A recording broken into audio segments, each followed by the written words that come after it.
The following is a presentation of the Eagles Sports Network. All right, Coach, if you could start us off with just a general statement about the contest. Well, I just went to the locker room and I told them, I didn't even want to look at the stats. All I know is on the scoreboard, we won by 8. We advanced. It wasn't our best game of the year. Obviously, it wasn't one of our better games that we played at home. But, Anderson is a tough team. We beat them twice. And what's the old saying? It's hard to beat the same team 3 times in a season. They know our ins and outs. They did a phenomenal job defensively.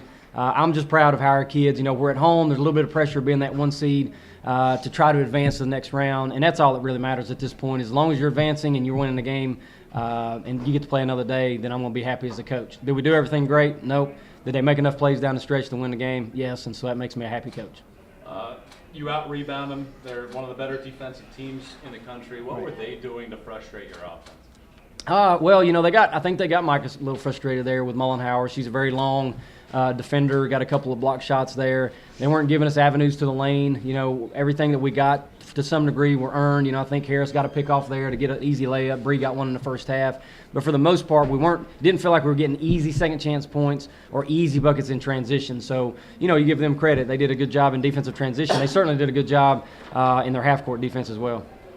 Katie, for you, you kind of took over there at points in this game. What was it about the matchup that you had that you felt like you could exploit it? Well, I guess tonight it just was one of those nights. Like I've said before, our team, we're a pretty deep team. We have the ability to score all around tonight. It just happened to be where it was going my way. For this team being pushed last week, how much did last week being pushed by LMU and Wingate help you guys this week? Katie? Oh, sorry.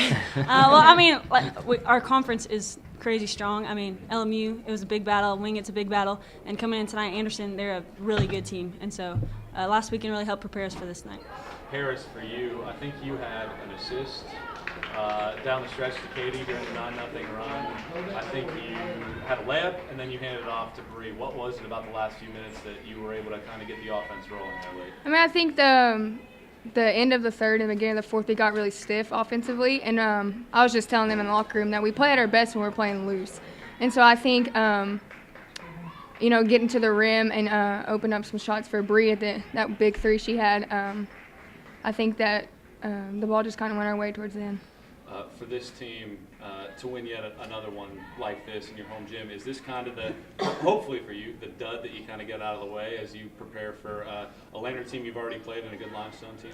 Yeah, like Mincey said, there's no more bad teams. So we're going to get the best of everybody. And, that was a big game, and we overcame some adversity. But, yeah, we just got to be ready to play tomorrow. What are the emotions like when Bree hits that 3? You have a 1 or 2 point lead at that point. Game's in the balance, you're a minute to go. And you fire the pass to her, and she nails that thing, and you kind of know at that point where it's on. Right. What's that? Mincey was talking about how it's the team that wins is going to be the team that makes plays at the end of the game. And I think, Bree stepping up and hitting that 3, that's just what we're capable of. It couldn't have, if it wasn't Bree, it could have been anybody else. So I think that's what the danger of playing us is. You talked. This might be a dud offensively, maybe, but defensively, I thought you guys were outstanding, especially the first half. I think you held it 20 points, something like that. 20 points, something like that. So, certainly, I think when you look at this one, your defense won you this game. We've talked about that even back starting with the quarterfinals of the SAC tournament. That the days of scoring 100 points every game and getting those easy 30-point wins, those are over. Once you get into tournament time, and we talked about it with LR, LMU, and Wingate in the SAC tournament and even out now in the NCAA tournament, that we have to be a really good defensive team in the half court. We can still press and do all those things, but once we get into half court, we got to really do a good job there. And I thought for the most part we did okay, especially in the first half, holding them to 20 points. Our help side has been much better. On the ball defense has been much better. So offense is going to be there to some degree. Wasn't great tonight, but like you said, our defense was really spectacular, and I was really proud of how we got stops down the stretch. And the crowd, there's no spring break. And we probably don't win the game without the crowd. When they started that chant defense, I could see the pickup in our guys. They all of a sudden picked it up another gear because of the crowd that was out there.